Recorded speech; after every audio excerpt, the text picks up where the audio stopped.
Hello students, आपका हमारे इस यूट्यूब चैनल पे स्वागत है। आज हम कक्षा 11 के थ्योरी बेसिस ऑफ अकाउंटिंग पढ़ेंगे।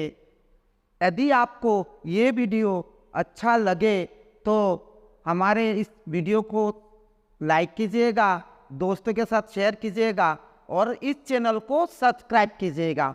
चलिए आज हम स्टार्ट करते हैं।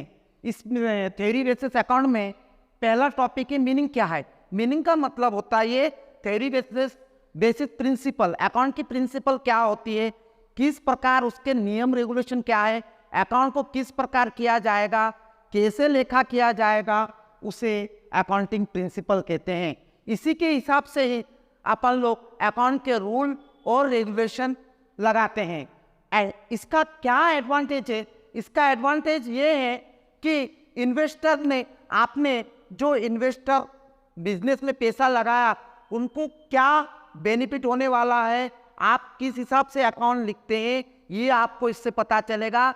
इससे ये लाभ और होगा, अकाउंटेंट जो लिखा है वो रूल रेगुलेशन के हिसाब से अकाउंटेंट लिख रहा है कि नहीं है, ये अकाउंटिंग प्रिंसिपल से पता चलता है। उसके बाद फाइनेंशियल वालों को एडवांटेज, फाइनेंशियल इंस्टीट्यूट को क्या एडवांटेज होगा कि उन्होंने पैसा जो लोन दे रहा है, लोन पे पैसे मिलेंगे कि नहीं मिलेंगे, कंपनी कैसे बेनिफिट कर रहा है, उनकी अकाउंट के लिखने के तरीके क्या है, ये आपका प्रिंसिपल अकाउंटिंग के इंपॉर्टेंस है या एडवांटेज है। दूसरा, क्लासिफिकेशन ऑफ प्रिंसिपल। अकाउंट के प्रिंसिपल क्या है? दो टाइप्स के हैं। एक है बेसिक प्रिंसिपल। बेसिक प्रिंसिपल का मतलब होता है कि अकाउंट की बेसिक रूल क्या है। उसमें जैसे पहला मीनिंग है लेखांकन के अस्तित्व की मान्यता या एब्जम्पशन ऑफ अकाउंटिंग एंटिटी। इसमें क्या होता है, मालिक और बिजनेस अलग होता है। जैसे मालिक ने पैसा लगाया मतलब वो बिजनेस आपको कैपिटल के रूप में रिटर्न करेगा।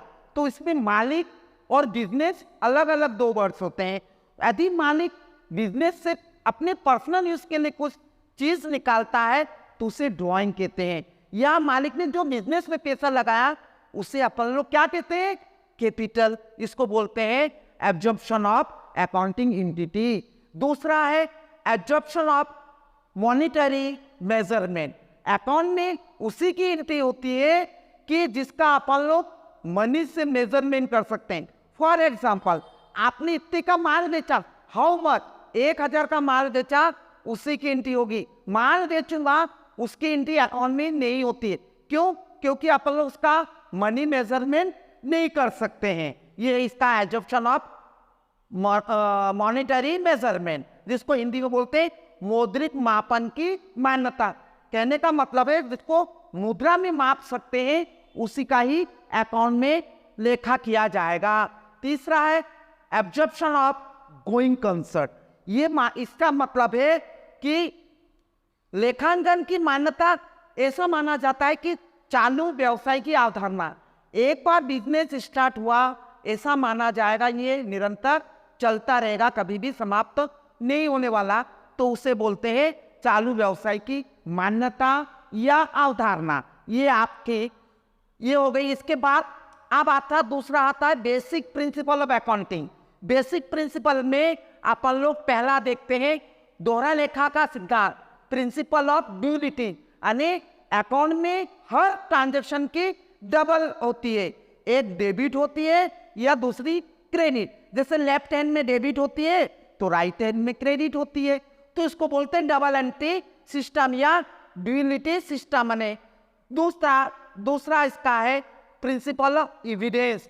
प्रिंसिपल इसका मतलब प्रमाणक की जांच का योग्य करना, यानी अकाउंट में वही एंट्री की जाएगी जिसका अपन लोग एविडेंस हो, प्रूफ हो, वाउचर हो, रसीद हो, जिसका उसी की सहायता से अपन लोग अकाउंट में एंट्री करते हैं। और तीसरा है principle of revenue.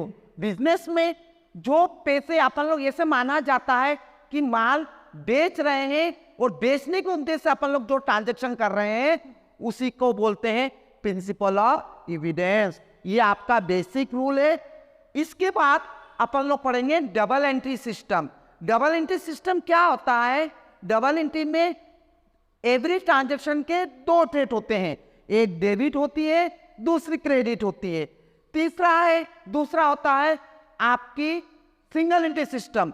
Single entry system का अर्थ होता है कि यदि एक बिजनेस की जितनी भी ट्रांजैक्शन होती है वो सिंगल एंट्री में, सिंगल एंट्री सिस्टम वही बिजनेस लागू करता है जैसे छोटे बिजनेस, छोटे पान की दुकान, छोटे किराना, यानी हर ट्रांजैक्शन का केवल वो एक ही जगह एंट्री करता है। और डबल एंट्री सिस्टम में एवरी ट्रांजैक्शन के डबल एंट्री इफेक्ट होता है। यदि आपको ये वीडियो अच्छा लगा तो आप इसे दोस्तों के साथ शेयर कीजिएगा, लाइक कीजिएगा और हमारी चैनल को सब्सक्राइब कीजिएगा। धन्यवाद, जय हिंद। आगे के चैप्टर में हम आपको अकाउंट के इक्वेशन के बारे में बताएंगे, तीसरा लेसन के हिसाब से।